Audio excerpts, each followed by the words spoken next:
Welcome, everybody, here to the X-Bomb Sports Live Show. My name is Andrew Valentin, and I hope you're all having a fantastic Friday. We are coming to you live here from the Illinois Media School here in the O'Hare campus. Again, ladies and gentlemen, I hope you're having a wonderful day. Finally feeling like the fall weather out there. It finally feels like football season for me, especially. I'm loving this stuff, especially. It's nice and cloudy, cool enough where I can still not wear a hoodie and a sweater, but, you know, just enough that I can start wearing some long pants on a more regular basis. I am feeling so good about this, and we've got a ton to talk about here, ladies and gentlemen. Certainly a lot of football stuff, a lot of news breaking down. But, of course, ladies and gentlemen, if you by any chance want to check us out anymore, you guys can always find us. We are going live on YouTube and on Twitch as well, too. That is youtube.com/xbombsports and twitch.tv/xbombsports as well. If you guys want to follow us anymore, too, we're on the social media side as well. That's on Facebook. That's on Twitter. That's on Instagram. And, of course, the wonderful TikTok done by our very own Frankie Oliveri back there, ladies and gentlemen, who's hitting the numbers back there. Frankie, thank you so much, man, for taking over. Because Scotty apparently wanted to go hang out with his buddies or whatever it was. I don't know. He's up in Normal, Illinois. Yeah. He's studying. Yeah. He's getting his MA and his BA and all that other good stuff. Whatever it is he's doing. But yes, Scotty is not with us, and of course we have the man, no gimmicks, Nick Johnson, ladies and gentlemen, here with us too. Nick, how you doing, amigo? Whoop, whoop. We're doing great. Yeah, right, rock and roll. Just got done doing Bad Karma. Absolutely, and that is Bad Karma Wrestling, by the way, ladies and gentlemen. You guys should check it out. It's David Double D Dykstra could not be here with us today, so you had no gimmicks, Nick Johnson with Frankie Oliveri and every other nickname you can find under the sun for this man. They were doing it. They were breaking it down. AEW, WWE, even some TNA as well, too, ladies and gentlemen. Go definitely check that out. They just did their episode. Unfortunately, yes, some TNA. It's unfortunately some TNA, but wonderful episode, guys. Definitely go check it out. Great stuff as always. They're pouring it on. They're going to have a lot more as always. That's every Friday. Check it out, 11 a.m. Central Time at the Bad Karma Wrestling YouTube page, ladies and gentlemen. Definitely can not. And, of course, too, we got Blow the Whistle. That'll be coming up right after this, doing a nice little 1-hour show to pique your interest as well for what's going to be coming up as well if you want to check it out. On Saturday, when all three of us are here, we're going to be going on WRNM 1410 for On the Rise. Correct, Nick? On the Rise, ladies and gentlemen, so be on the lookout for that, too. I'll make sure to get a lower third up there for you, ladies and gentlemen, because at the same time, Blow the Whistle will also be doing a show at some point in time in the future as well, doing WRNM 1410 there as well. AM, ladies and gentlemen, check that out. All right, let's get to this because we got a lot to talk about. So, kicking this one off with into the NFL world right away because, ladies and gentlemen, Chicago has a winning football team. I know that is crazy to say. Yes, how sweet it is, to borrow a lyric from Mr. Emmitt Smith himself. How sweet it is. Yes, the Chicago Bears finding a way to exact their revenge against the Washington Commanders after last year's Hail Mary situation, where obviously Commanders were able to come out of it thanks to a very lucky grab. They're able to win this one 25-24, a very big opportunity for them to capture not only a great victory, but also put themselves in the winning column and be able to say that they are a winning football team as well. So props now to the Chicago Bears for that. As I mean, just a wonderful feeling, I'm sure, for all the Bears fans out there to be able to see that they have a team that's being able to put themselves in the W and be able to say, hey, we're on a 3-game winning streak, which is even more shocking in some regards to say. But obviously, you know, the takeaway from this is, you know, people were like, ugh, what an ugly win. Well, hey, folks, a win is a win is a win, right? As long as it counts in that column that says W, that's all that matters. So, look, is it the prettiest one? Obviously not. It still, nevertheless, is impressive because this is a Washington Commanders team that obviously we all saw last year who went on a tear and absolutely showed that they have playoff caliber in them, right? Jaden Daniels had himself a very good game, and yet still he and this offense were putting down 3 turnovers with Jaden Daniels throwing a nice little pick to Jaquan Brisker. And good on Brisker, man. Way to stay heads up on it. So it is, again, things obviously still need to be corrected on both sides of the ball, right? We are looking at for the Bears. You know, the offense was shaky yet again. The defense let a lot of big plays get through. It definitely felt like it shouldn't have been maybe as close as it was, but this is where the defense obviously still has a lot of things they need to fix. Still need, I think, some personnel switches potentially to happen. But overall, again, they came up big when it was needed, right? A little bit of luck never hurts anybody. Obviously, the fumble at the end of the game. And props to Jake Moody, too, right? I mean, a kicker that just showed up that week, being able to step up and being able to come in clutch, kick 3 out of 4 field goals, one of them being the game winner. For a guy that struggled a lot throughout the last few years with the Niners, it's pretty impressive. And it really says a lot for the resiliency of what this football team is, and also says a lot, too, for Ben Johnson as far as being a head coach. And you can see in those post-game speeches he gives in the locker room that are now becoming fuel for football fans as to why exactly maybe he is the right choice to be a head coach for the Bears, if not for any team that would have been wanting to hire him, right? For Chicago, he is just an extra added shot of adrenaline to that football team. It is impressive. It is impressive to watch, and especially, too, when you see that DeAndre Swift, who Nick and I in the Monday pregame that we did in Newman's Pub, which we were saying that, you know, DeAndre Swift, you know, hitting the 30 yards is almost a guarantee, but anything over that is kind of a pipe dream. Which then I had to open my big fat mouth and say, wouldn't it be something, though, if he finally had, like, his big day? And, boy, sure enough, he runs for over 100 yards. He has a 45-yard touchdown catch that ultimately is, you know, kind of the thing that helps seal the deal for the Bears to stay in the game. Obviously, again, the fumble and then the field goal to kind of win it, right? It was a surprise to see that he made adjustments himself on a personal matter of, you know what, I don't have to make 2, 3, 4, 5 cuts in the backfield. I just have to make one cut and go through the hole. It was something to watch, and it was nice to see that the Bears were actually putting forth the effort. And again, I know the focus all of a sudden gets on Caleb Williams because there were, shall we say, certain people that obviously did not sound very impressed with Caleb Williams, I guess is the right way to put it.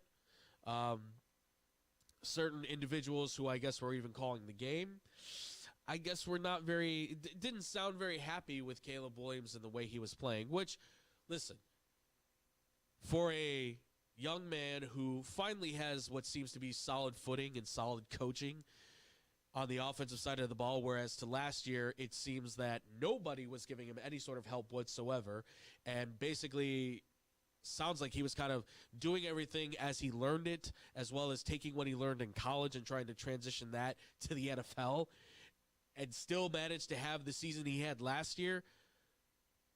It's baby steps, but you can see there's a gradual growth in his game that is continuing each and every time he gets out there on the field. It's not perfect. I don't know if we'll ever see it perfect, but it is a growth each and every week that I'm seeing where there's better decision making, there's sharper, in the pocket presence. There's a lot more with him that is starting to push him towards being a franchise quarterback rather than just being the guy. Because there's a lot of guys, there's a lot of the guys, but then there's franchise quarterbacks. I'm not saying he's anywhere close to it, but he's slowly making progress towards being that player that could be the franchise quarterback.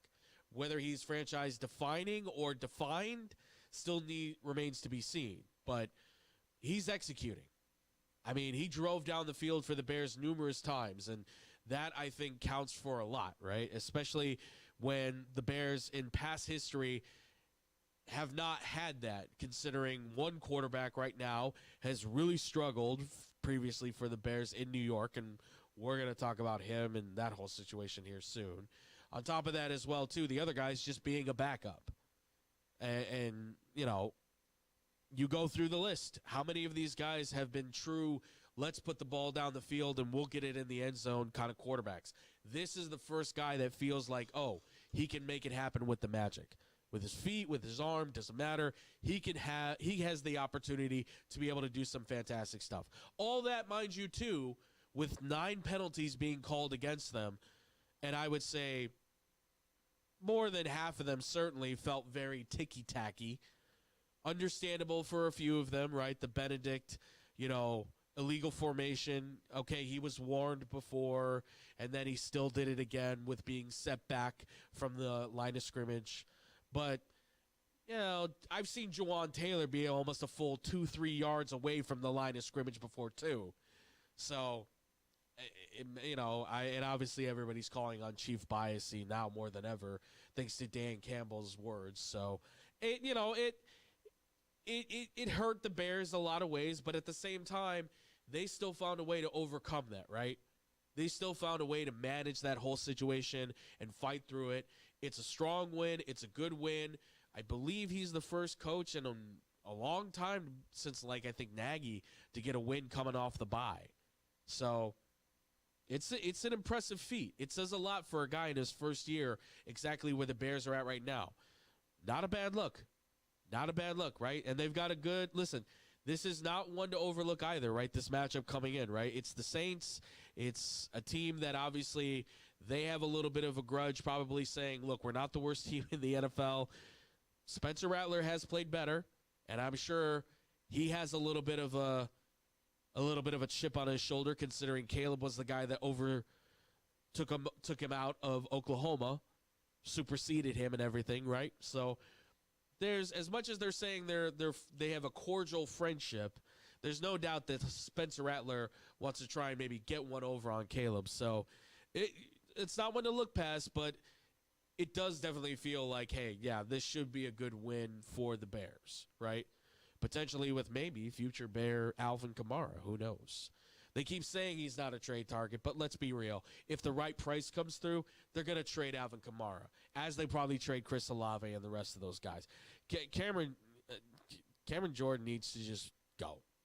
Just leave, dude. Just go to Detroit. If you're find somewhere to go that you're going to try and win a Super Bowl, man. For God's sakes, you've been one of the best edge rushers for a long time. Time to try and get yours, man. Jeez, break away. I get it. You want to be Mr. Saint. I get it, man. It's okay. It's okay. Let it go.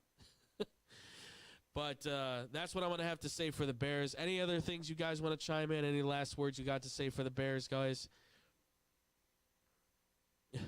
No, just again, just an unexpected win, or I guess one of those things where it should have went their way. I don't know, dude. We're not used to winning that way. It's nice to have a streak in the positive direction. Yeah, exactly. Yeah, it's good to say that the Bears are on a winning streak, right? And first time in NFL history since the 20s. Something like that, since teams won with the 1-point victory with this exact same score. Was it the Fremont buzzer beaters or whatever it is? I don't know what they're called. Whatever. A defunct team that no longer exists. I'd say this is a huge win. As I said, blow the whistle.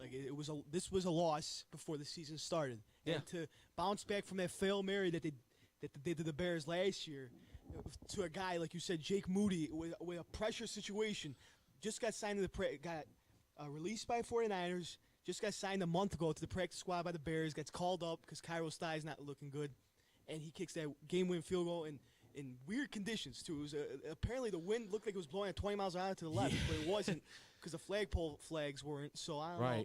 And the rain involved, too, so it was just a big win overall. You saw Monungai get the ball more. He was incorporated more. You saw Luther Burden, Colson Loveland have that big first down catch for the game-winning drive to get to that field goal spot. So it was just a huge win overall. And on to the Saints, man. Dennis Allen revenge game. The Oklahoma quarterbacks going up against each other. So this could legitimately be a four straight wins easily this Sunday, hopefully. Yeah, absolutely. This is a good. I completely forgot about Dennis Allen. Yeah, this is a good shot for him to be able to be like, all right, we're coming, and I'm bringing this defense. So.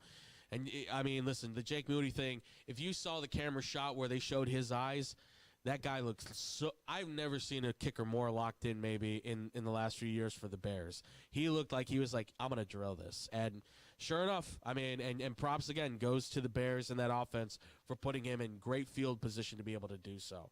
Absolutely phenomenal. All right. Let's do it, folks. Time to get to the NFL quick hits. This is where I take your questions that you've been asking about the NFL. We pose them into quick questions that we're going to answer right here, right now. I've put together a bunch of them to kind of talk about. I know there was a lot more. Some of you guys were asking about the Eagles collapse, the Bills collapse, how much to worry about it. I'll just say very quickly for those, every once in a while they take one on the chin. Eagles got to clean up their run game and figure out their offense. The Bills, they need to start adding pieces onto their defense if they want to be able to survive this thing. That's all I'll say for those two teams. Let's get into the meat of these questions, though, that really kind of hold some substance right now, right? First one, this came from our boy Trey. Trey is from Nashville. He asked us about the Tennessee Titans. He's like, what do you make of the Brian Callahan firing, and where do the Titans go from here? Who is that next coach to step up for them? First off, Brian Callahan, I think, is a very solid offensive assistant coach that can coach positions, right? He's got the coaching prowess in terms of that knowledge of how offense works, combined with the fact that he's obviously been working underneath his father, Bill Callahan, former NFL head coach, also son of Illinois, by the way, too. And a guy who went from high school assistant coach from Oak Lawn de La Salle and worked his way all the way up through the rankings of college into the NFL, became an NFL head coach, took a team to the Super Bowl, and then ultimately also became a college head coach. So keep that in mind. He has seen a guy with a lot of experience who also then hired him to on his staff. But I don't think Brian Callahan has ever had the head coaching prowess, right? It was really Zach Taylor's the head coach. He calls the offense. Brian Callahan has a say, but it's more Zach has final say. And I think the Titans were sold on, well, Joe Burrow, and this is going to work. It's just not going to be the same thing. It just wasn't. So I understand maybe firing him at the end of the season right now is maybe kind of a weird time to do it. But, okay, well, you dropped another hard game that you weren't going to win. I guess if you're going to make change, now's the time. If you're wondering who's the next guy, who's that right guy, I don't think it's Belichick. I definitely don't think.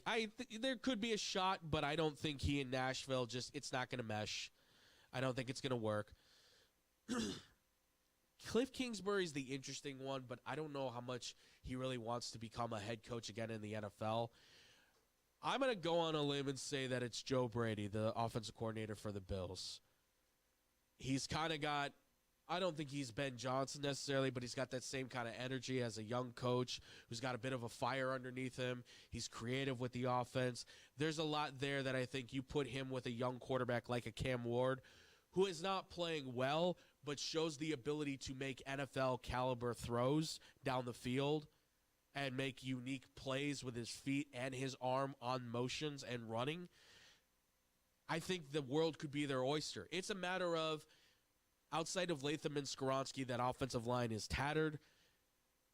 Ridley's now out, so now it's down to Tyler Scott, which, how much does he how much is left in his tank at this point? You need wide receivers out there that can go out and actually make big plays, right? And that defense has been torn apart where Jeffrey Simmons is the only guy standing there. And kind of L'Jarius Sneed, but he's like middle of the pack as far as corners go. So I would say Joe Brady, I think, is the answer there. Everybody else might be a good fit. He's the one that's like, you have a quarterback that can make plays. Here's the guy that helps fix your quarterback, which I think in turn helps fix the team. You got to invest in those draft picks, though, and probably start selling off what you can and get back whatever return is possible. So thank you, Trey, for the question. Next one.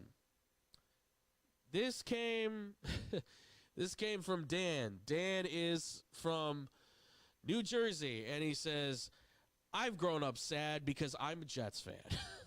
Yes, you have. And he said, I just can't seem to figure out how this team continues to find ways to lose in the saddest ways possible. After watching that Broncos game, do you think the Jets are going to win another game? Does Aaron Glenn make it to the end of the season? Wow, really? We're already writing off Aaron Glenn. Jeez. Look, I don't think this is Aaron Glenn's fault. I think this is what the Jets do, right? They're a terrible run franchise, starting with Woody Johnson. You're letting a son be in charge who's then picking guys based off of Madden ratings, which is ridiculous. If that is really true, that is insane. The offensive line is young, inexperienced, and bad. The run game is there, but Breece Hall cannot get any sort of openings. He has to try and create them himself. Outside of Garrett Wilson, you've got nothing. And that defense is trying their hardest, but the 3-and-outs are driving them crazy. They're exhausted. And yeah, listen, we've tried to tell you this on the show numerous times. Justin is just mid. He can do some great things. He can make some fine plays, but I don't think he's ever going to be the star. I think he's a guy. I don't think he's ever going to be the guy. He's a solid backup that occasionally can come in and make some plays. He's a gadget guy that you can throw out there maybe to make a few big runs, but I don't see him being anything special like a Lamar Jackson or a Josh Allen or Burrow or Herbert or any of those top guys. I just don't see it with him.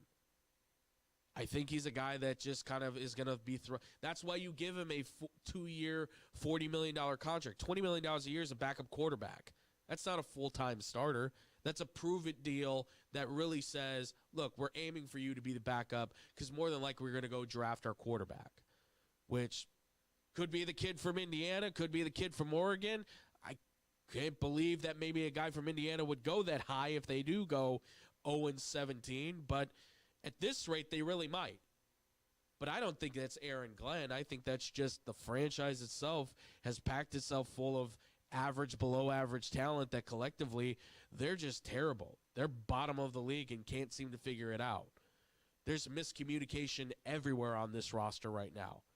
And it's going to take a while for them to actually get back to being better. So I don't know what to tell you, man. It's not the coach.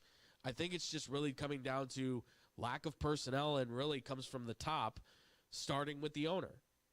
I mean, poison starts at the top of the head and works its way through the body, right?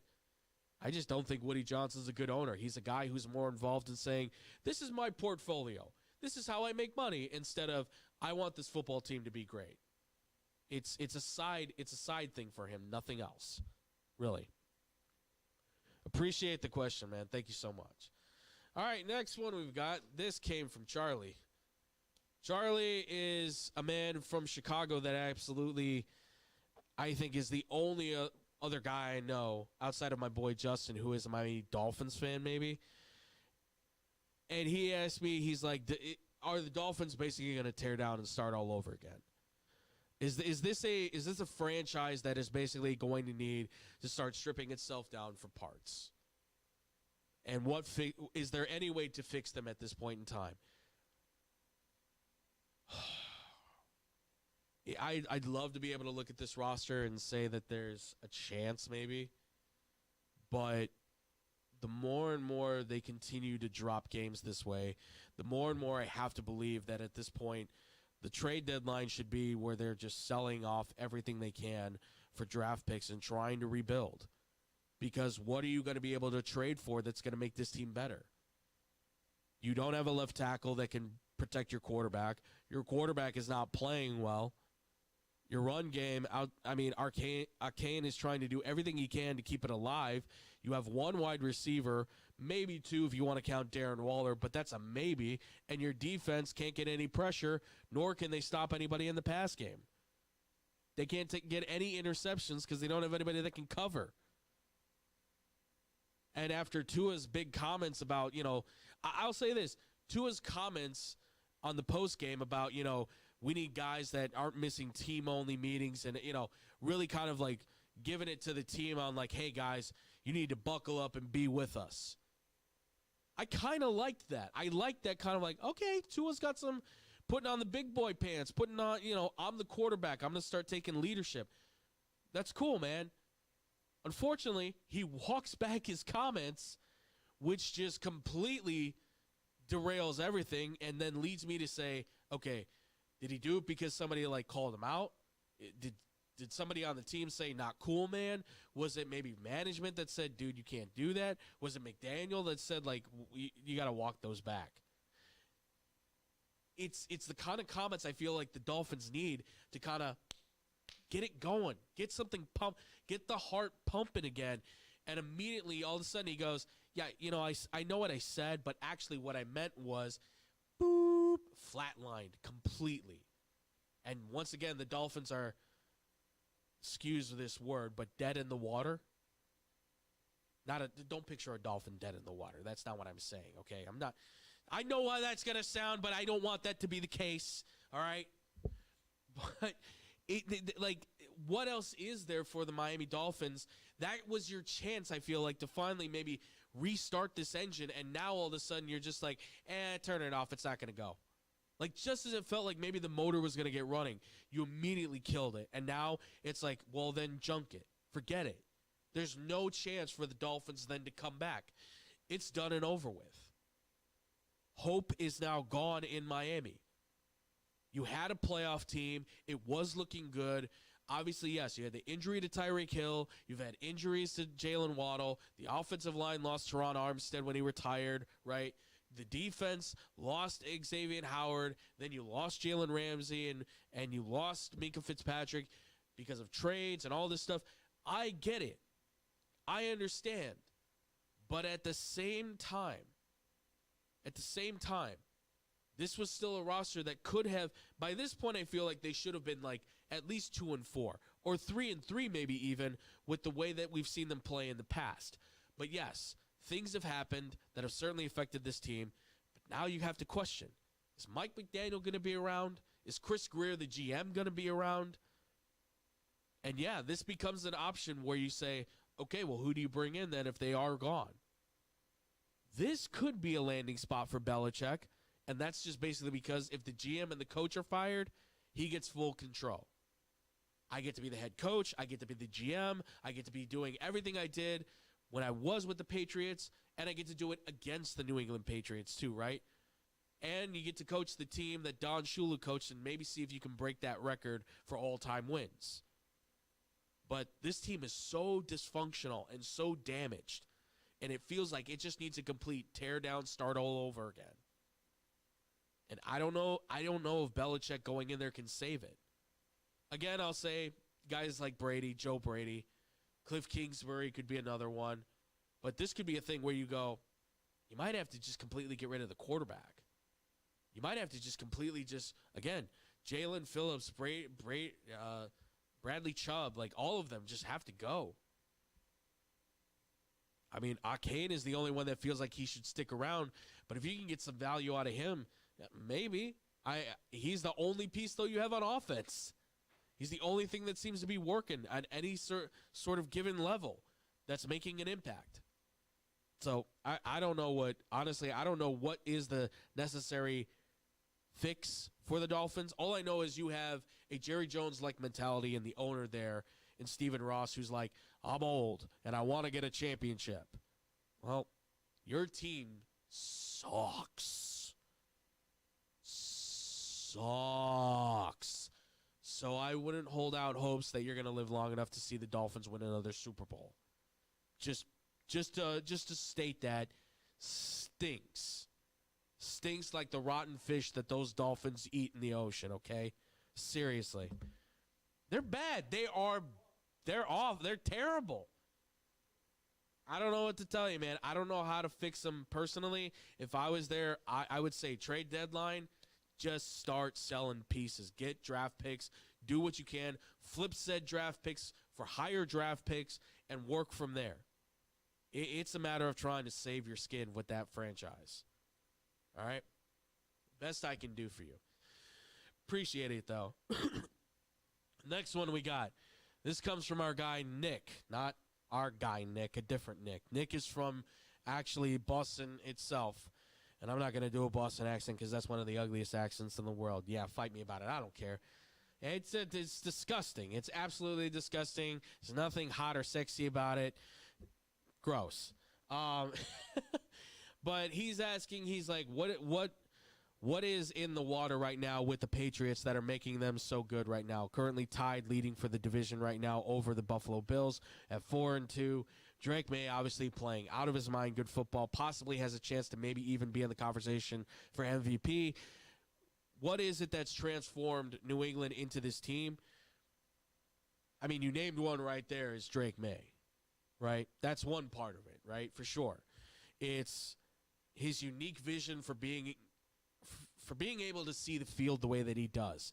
He is pinpoint accuracy, put the ball on the money, get it out there to Kayshon Boutte, to Demario Douglas in this game that they played against the Saints, right? He was on point.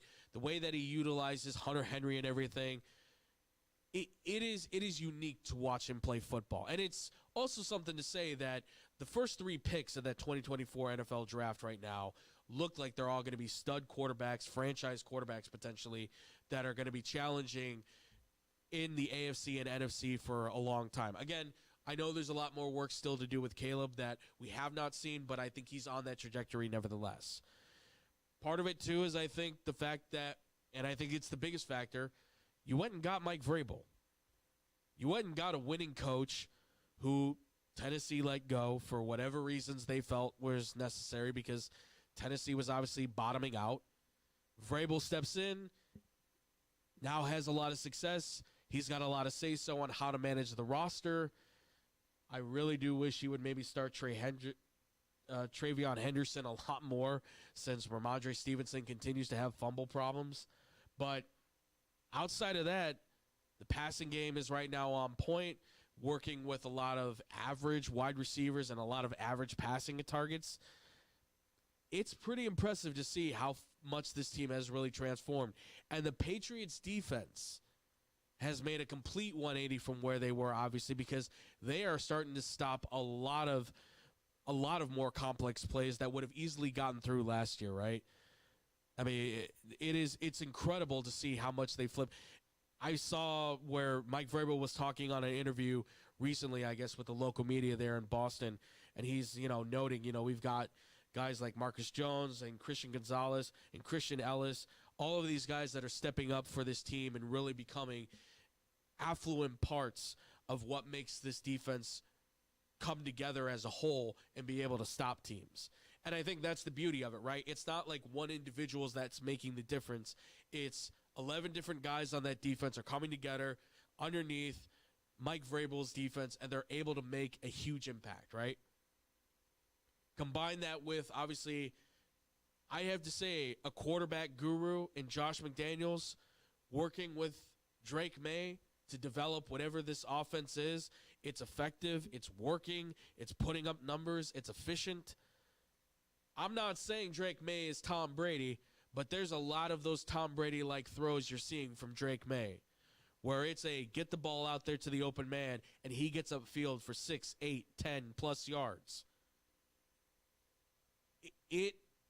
I don't know if this lasts, but at 4-2, the way that they're grooving right now, I could see the Patriots being a wild card. I could see them certainly fighting for the division all the way up to the end, because Buffalo certainly has a lot of things they still need to fix and figure out themselves. So New England's got a good shot. I didn't see this coming at all. I didn't think they would play this well. Sure, Drake May, I thought, yeah, okay, he's played well. That's going to continue.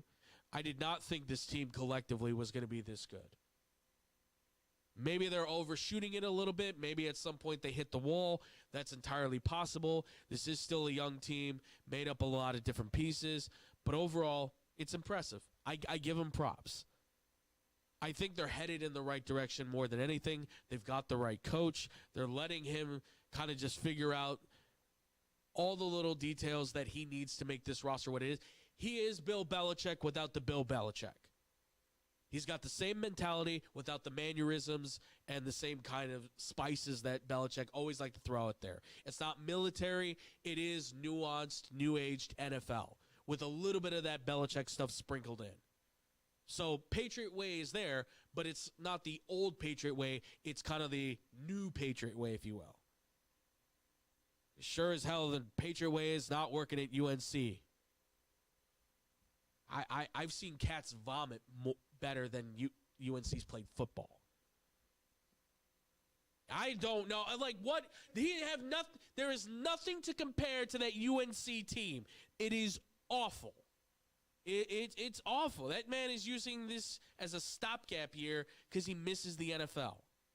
And at this point, the Giants probably aren't firing Brian Daboll, and the Browns would be dumb to fire Stefanski.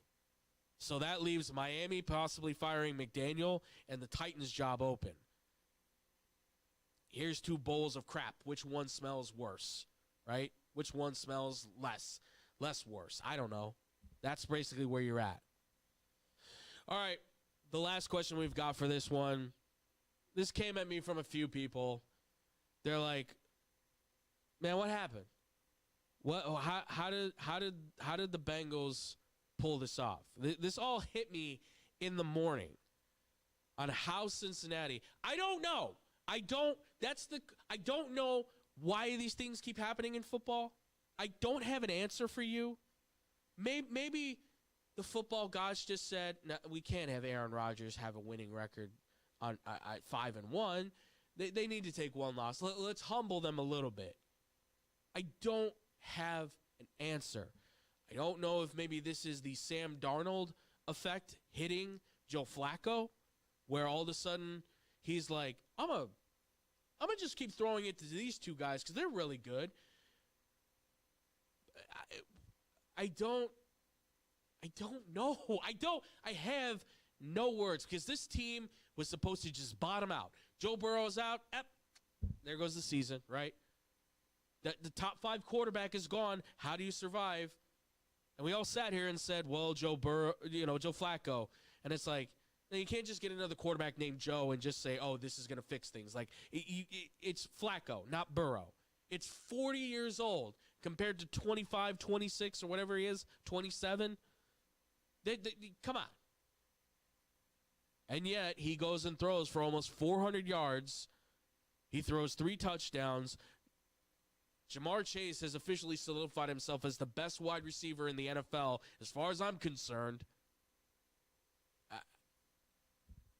The defense had turnovers. What? They got interceptions? Jordan Battle made a play. DJ Turner got a pick. Huh? Wait, Cincinnati has DBs? Are you kidding me? Holy cow. What? No, they don't. I'm flummoxed. I'm flabbergasted. I don't, whatever big word you want to use. Shine when the lights are bright. Maybe that's what it is. Thursday night football. They needed that light shine on. Yeah, and don't even get me started on that. How Thursday night all of a sudden becomes the new Monday night. Yeah, seriously. Yeah. I don't understand that at all. Except, although I'll say this: this last Monday night was fun, right? Both games were actually decent, but for some reason, Monday nights have stunk this year, while Thursday nights have just thrived. I was every bit shocked with this game. Maybe it's the white jerseys. Maybe Joe Flacco is like, I want one more shot at this. I have no clue why this worked, but I'm happy it did because screw Aaron Rodgers and the Steelers. He doesn't deserve another championship. Why? Because he gets to play for Mike Tomlin and the Steelers with a great defense? Well, that great defense just let up 33 points. By the way, Jalen Ramsey having PTSD flashbacks of the Super Bowl against the Rams going, it's Jamar Chase. I have to cover Jamar Chase. I can't cover Jamar Chase. He's too fast for me. I am maybe they're not done. God, did I just say that the Bengals aren't done? Jesus. Could they pull it off? Could they make it happen? The Ravens stink right now. God knows what's up with the Browns. I don't even know. I'm waiting for Shador. I'm really waiting for that one. And there's a bit of me that's going, I hope he just lets it rip. Like there's a little bit of me just, but not against the Bengals. But it is. There's a chance, I guess. There is a chance. The Steelers always find a way to do what Steelers do best, which is bottom out towards the end of the season and then get into the playoffs and then they always fumble it, almost quite literally. I wouldn't trust Jalen Warren with my life towards the goal line. I'm impressed. Bengals, I'm impressed. You kept my fandom alive just a little bit longer. I'm so happy. Oh God, it's more so just that the Steelers just got.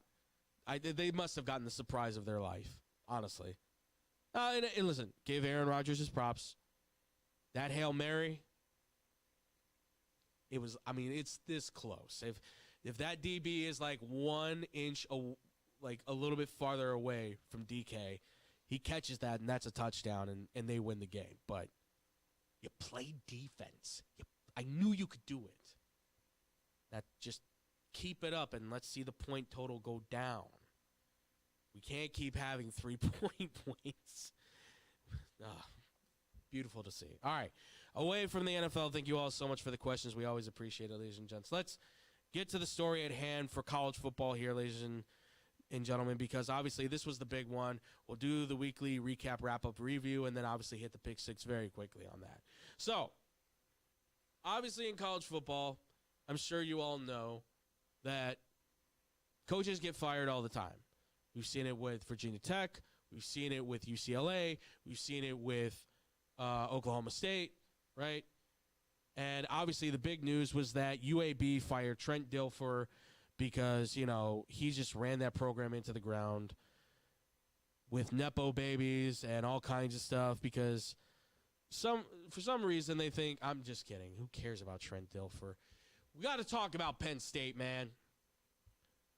We have to, because when you lose in overtime to Oregon, that's okay. When you lose to UCLA after they fired their whole coaching staff, promoted guys from within for interim, and then all of a sudden let 5 touchdowns get scored on you by a 5-star recruit quarterback, who obviously is very talented, but looked like he was absolutely going nowhere,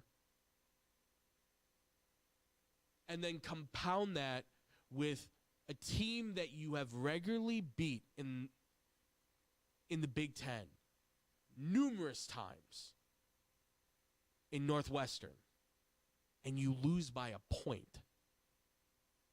Folks, at some point, if the ship is completely out of line, it's sinking, the crew seems out of order, the first mates aren't getting the job done, we can point the finger at all those people, right? The coaching staff, the players, the training staff, all of that. At some point, though, it is the captain of the ship that is the problem. James Franklin ran out of time. He ran out of excuses. Everybody ran out of excuses. I tried to give James Franklin so much benefit of the doubt, but when you lose to UCLA the way you did, and then you lose to Northwestern the way you did, I'm sorry, no more. You're done. You're done. It was inevitable that he was going to be fired. Now, would I have fired him now? Maybe not, because you saw what happened. He gets fired, and what happens immediately? All of those top recruits, decommit. I'm going to reopen. You lose all that firepower. You keep him to the end of the season. More of those guys, I think, are willing to stay. Some may decommit. Some may open their recruiting again. But he stays. You keep those guys a little bit longer to be able to convince them, hey, just stick with us. Whether he stays or goes, you're able to sell Penn State a little bit while longer. You fire him now, all of those guys are gone now. Now your future is completely in jeopardy. You still have some players there, don't get me wrong, but now you have to worry about the transfer portal window opening up when you fire a head coach. They have 30 days to get out of there. This is a part of the problem that always comes about with these types of situations. And compound that again, too, with the fact that your quarterback has accuracy issues, right? On top of now he's out for the rest of the season. The offensive coordinator they brought in that was supposed to bring them into the 21st century did not fit with this roster that was 3 yards in a cloud of dust. The defensive coordinator they brought in is a fantastic defensive coordinator, but overall, he's not a guy that I think is clicking right now with this defense. There's a lot of holes that he's still trying to figure out because it's his first year working with this defense. And a team that now once had maybe possibly 5 or 6 guys that could go in the first round, that's gone now too. That's out. They're done. Any chance of making the Big Ten championship with an opportunity to make the college football playoff, out the window. Out the window. It's out hasta la vista, baby. You can point to all these different things. I can do it too. But at the end of the day, the guy in charge had to make the adjustments, make the call, who to go to, how to do it, all of that. Comes down to James Franklin has to be able to make the right call, make the adjustment, toss in the other quarterback, try different things at wide receiver, fire the offensive coordinator. Something had to change, and if it didn't, he was gone.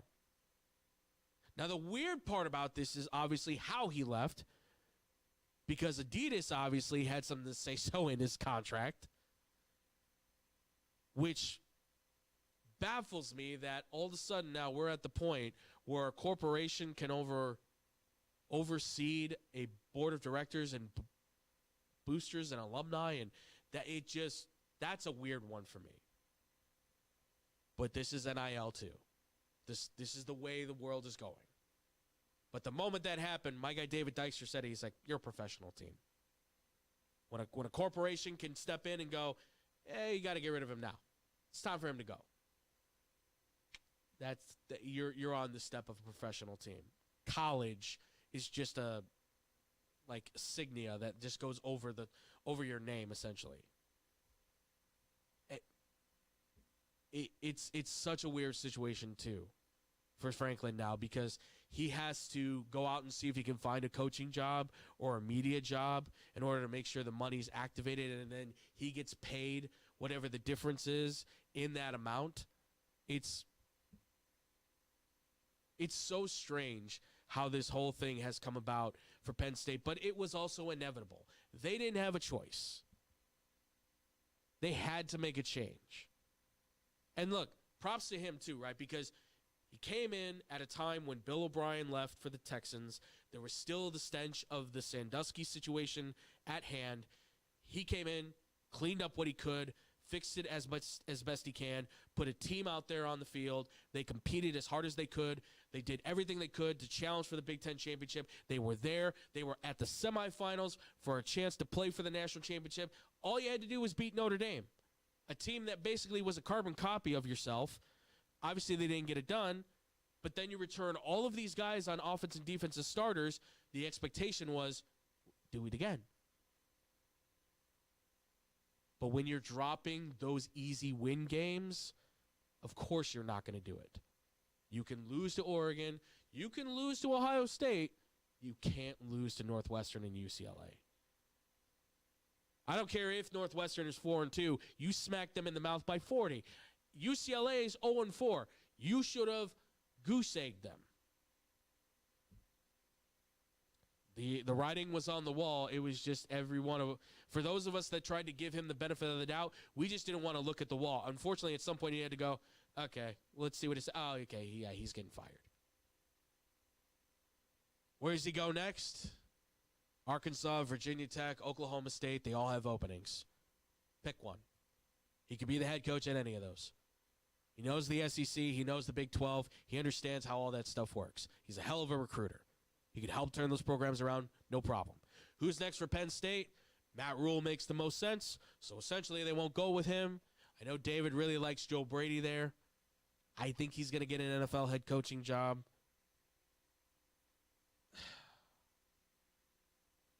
Who would be good for Penn State? Drinkwitz is a good one. I like that because it obviously turns the tide to actually being a modern-day offense. I like Kenny Dillingham, too. That's a fine one as well. But he's young and experienced and still in some ways. And I don't know if he's going to leave Arizona State. Obviously, Kurt Signetti's out of the way. You can't do that one. Man is making almost $12 million a year. The Godfather is in play, folks. Jeez. I don't know who goes in. You need a splash hire to come into that program and not save it, but essentially give it life where it's needed. Clearly, it ran its course with James Franklin. You need somebody that can get in there, get the top recruits, put them in the 21st century so that they can compete with Ohio State, Oregon, and the rest of what seems to be a growing Big Ten. We'll see what happens. Sorry, David. I wish you all the best. I wish all Penn State fans all the best at that as well. All right. Weekly recap, wrap-up, review. Let's get to it. This is the college teams out there. We take those top questions for college teams out there. I'm going to just fire through these as best I can, right? So apologies if I don't put your name out there, but I am answering your questions, okay? I promise you, right? First question we had up. Indiana, that good? Huh? I don't know. I don't understand football anymore. Indiana's 3 in the country. The hell with it. Screw it. I don't understand football anymore. Indiana's supposed to be 3 in the country for basketball. This isn't basketball. This is football. This is football. It's not Hoosiers. Come on. Kurt Cignetti is the best coach right now in college football. That's the only thing that I can come up with. Fernando Mendoza might be the number 1 overall pick. What? When did an Indiana quarterback become the number 1 overall pick in a draft? Doesn't happen because no Indiana quarterback is supposed to be going in the first round. This doesn't make sense. Cignetti is the godfather of the college football world. He might be the new Nick Saban. This guy understands from front to back, left to right, how to put together a team. And he's doing it with bubble gum and duct tape and paper clips. There's not a single top recruit on this thing that he's recruited. No one. It's all transfers. Some of them from when he was at James Madison. Doesn't make sense. Next. Jeez, makes me frustrated. Because LSU is supposed to be good. Next question we had. This came from a bunch of people. What the hell happened to Oklahoma against Texas? I'll tell you what happened. Texas figured it out. Let your defense go hunt. Run that football all day. Keep things simple for Arch Manning. Maybe John Mateer was still hurt, but he made some terrible throws. One of them was kind of a lucky bounce, came out of the receiver's hands. Okay, fine. But still, those first 2 interceptions to Malik Muhammad, you're not winning games that way. You have to get in the end zone, too. Brent Venables, I think, botched opportunities that he had to be able to stay in the game. Sark found every opportunity to capitalize. Some good luck. I think that was a clip on the punt return for a touchdown, but don't tell anybody. But all the same, you're not going anywhere with only scoring 6 points. That's not a Heisman Trophy quarterback. That's not a national championship caliber football team. I know it's their only loss, but you got to prove more. That defense cannot keep saving you all the time if that's going to be the case. Maybe Texas is for real still. Who knows? They may still have a path. All right, next one.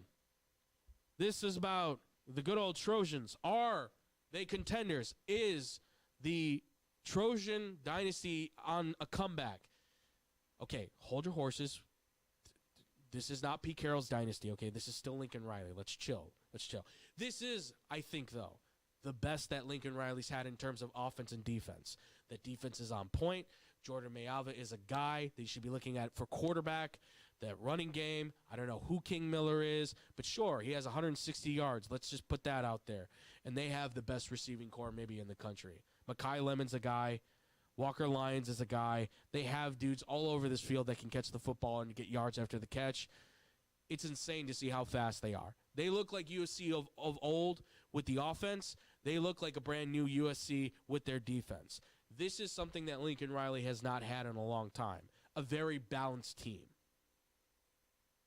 I think they have a good shot to compete for the college football playoff, to compete for the Big Ten championship. It's going to be difficult, but they look like a more complete team the more and more we look at them, I think. Impressive. Next, we had this question, just real quick, too. The SEC, why was everything so tight for a lot of these teams? I think Georgia is still trying to figure out what the balance is in their offense in terms of running the football versus passing the ball. I have questions on Gunnar Stockton and running the football there. Tennessee's defense, for some reason, outside of McCoy, their cornerback, is just mid. So it's all going to fall on Joey Aguilar and his arm to be able to save them, I think, in a lot of games, which is not good considering what they have to go into this week. And we'll get to that here in the pick six. LSU, don't ask me. They're going to break my heart. They're going to, because obviously Lee Corso had to pick them for the national championship, which of course means they're going to lose 2 more games, and they're going to be out of it, and I'm going to be sad. Oh, God. It's really inconsistency with Garrett Nussmeier in the offense. The defense, I think, is solid. It's the offense that, again, they can't seem to find that proper balance. And Lane Kiffin's always good for one. What can I say, right?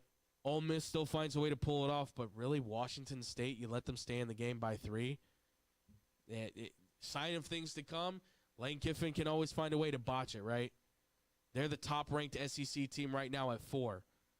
They lose this one. They lose 1 more. I mean, you're letting A&M really then become the top-ranked SEC team? Really, A&M? How dare you? They have no offense. It's all defense for them. It's all brakes, no gas for them. Jeez. All right. That's going to do it for the quick questions there, ladies and gentlemen, on the weekly recap wrap-up review.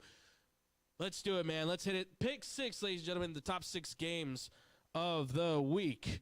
As always, we get to these top 6 games. We give you the ratings, all that good stuff about where exactly these teams sit at, give you the spots, give you the takes, give you the tells. Let's do it. First game up we've got is number 10, LSU, against number 17, Vanderbilt. Vanderbilt is favored by 2.5. I don't like that. The over-under right now sitting at 49.5. I'm going to take LSU, but I'm going to take LSU by 1.5. I do think it hits the under. I wouldn't be shocked, though, if Pavia finds a way to be able to just put it down on LSU's defense. He is a good quarterback. Eli Stowers is a hard tight end to be able to fight through. I think they do have some outside help to a receiver. And their defense is clutch because they play as a team. They go for the team tackle situation.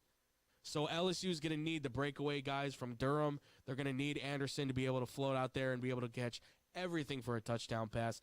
It's going to take a lot to be able to beat a Vanderbilt team that right now is riding high. They are riding very high. So I'm going to say LSU 1.5. I think it hits the under for sure, but I say for sure, not knowing that that game could go either way. It's going to break my heart. I know it. See how wonderful an LSU fan I am? Yeah, go Tigers. I say that in the saddest ways. All right. Next, we've got number 5, Ole Miss, taking on number 9, Georgia. It's right now Georgia at 7.5. The over-under's at 46, or 56.5, excuse me. You know what? Maybe Lane Kiffin could get this one. Maybe. This Georgia defense is very good. I don't trust the Georgia offense, though. As much as Gunnar Stockton looks good, I mean, Chambliss has the ability to be that dual threat for them. And that could be troubling for Georgia's defense. Yeah, I'm going to go with Georgia. Lane Kiffin, this is Kirby Smart. And if anybody knows how to be able to get under Lane Kiffin's skin, it's Kirby Smart. If anything, at least I just trust that defense. I will say Georgia, I'll say by 4. And take the under, maybe? Yeah, I'll take the under on that. I'll take the under, I think. All right, next. Number 11, Tennessee. Number 6, Alabama Crimson Tide. Bama favored by a full 8.5 on this. The over-under's at 59.5. First off, I'm taking the over on this. Ty Simpson's proving me wrong. Kid's playing really good. Yeah, we got a Bama fan in here, so he's proud of that. The biggest part of this is neutralizing Ryan Williams is not going to be the problem here. It's rather, is Jam Miller, I think he's questionable for this game. Probably he's going to be able to go. And if he does, it's then stopping the run, because as long as Bama can set up the run, Ty Simpson's going to be able to have a nice field day. Him and Jermaine Bernard clearly have a nice little connection going. But if Tennessee's pass rush can finally get can they get a decent pass rush going, if they can hit Ty Simpson a few times, I think it's a game. And then it comes down to, can Joey Aguilar, I think, kind of go tick for tack with Alabama. I'll definitely give it to Alabama. I'll say this one's like maybe a 3-point game. And I'm taking the over on this for sure. It's going to be an outscore the world kind of thing. This is going to come down to, I think, too, whose defense can get that first turnover. Get that first turnover, you get the lead. Now watch Tennessee just be like, we're going to just bombs away. Like I said, every time I say something, it always seems to happen the opposite way. All right, next. Number 20, USC, taking on number 13, Notre Dame. Classic rivalry matchup.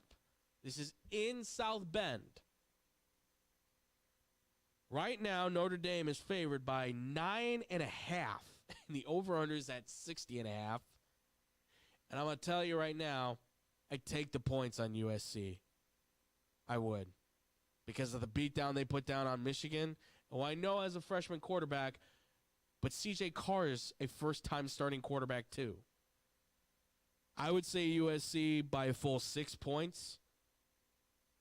I like the over on this because I think Notre Dame will score points, but I think USC will just be able to drop it on them. Mayava, Lemon, that receiving core, I don't know if Moore's the only guy I really fear from that Notre Dame defense. Christian Gray is just another dude.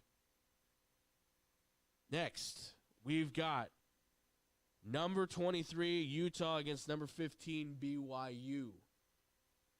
This is the only other college game I had kind of listed on there that I thought is going to be good. It's a rivalry game. BYU and Utah hate each other. BYU, I think, has every chance to potentially win this, even though Utah's favored by 3.5. I think I might still go with BYU. Bachmeier's looked good. Whatever he decided to do with wearing that number 47, it's working. Because right now he looks like one of the best freshman quarterbacks of this group, including Malik Washington and, whoever else you want to throw in there. He's been outstanding. I like what BYU's bringing to the table. I think this could hit the under because BYU's offense has been out there for sure. But Utah, it's been hit or miss with the offense against these ranked teams. And I think BYU is just good enough to be able to hold them back. But obviously this could also blow the top off the water, right? This could be a game where you just see them go back and forth on offense. Last game we'll mention. The only NFL game I was able to find that might have some legs on it, it's Tampa against Detroit. Detroit obviously is hungry because they just lost to Kansas City. Tampa's been on a roll.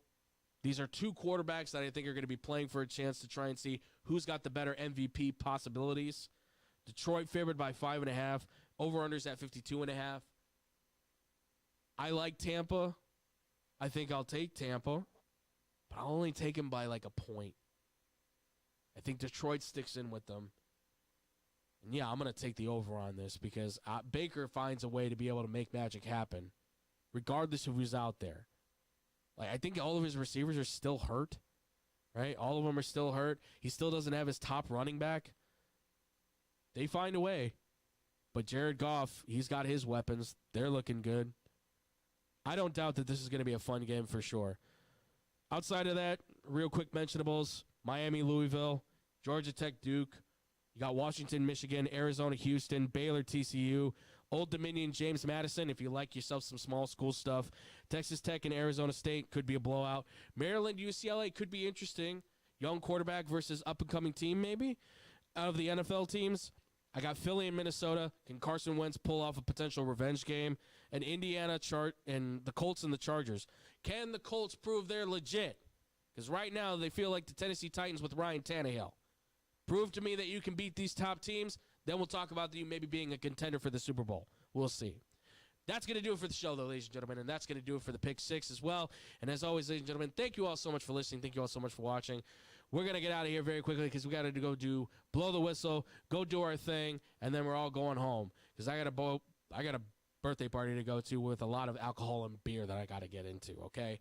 not going to restrict myself to that by any means.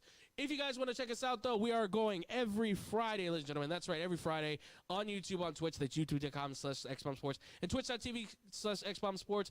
Find us on all the social media, Facebook, Instagram, Twitter, and, of course, TikTok, where our man Frankie Oliveri is always cutting the clips. Appreciate it, Frankie, for all the hard work that you do, my man. Of course, too, ladies and gentlemen, as well, you want to find us on any of those questions that you want to ask us, those Marvel questions, please hit us up at xbsportsofficial@gmail.com. Hey, ladies and gentlemen, you like wrestling? I got a show for you. It's called Bad Karma. Bad Karma Wrestling. Find it right here on YouTube. Ladies and gentlemen, it's our boy No Gimmicks Johnson and David W. Dykstra, who was not here today, so our guy Frankie Oliveri was filling in there, ladies and gentlemen. They're talking everything WWE, AEW, and so much more. Be sure to check it out right here, Fridays, 11 o'clock a.m. Central Time. Again, on YouTube, that is Bad Karma Wrestling. And hey, too, we're about to go hit it. Blow the whistle. Find us on the radio side. We are on sportsdownchicago.com on YouTube, ladies and gentlemen. It's our boy, No Gimmicks Nick Johnson, David W. Dykstra, Tyler Butterball, Beautiball, Frankie Oliveri, and myself, rotating in and out all throughout Monday, Wednesday, and, of course, Friday, talking all the sports that we just talked about here, and then some. So make sure to go check us out here soon, very soon, ladies and gentlemen. Again, sportsdownchicago.com, going live here very soon. With that, thank you all so much for listening. Thank you all so much for watching. We love you. We appreciate all of you. You're the best fans in the world. We'll see you guys next Friday for another fantastic show. And as always, much love. Peace out, Boom Crew.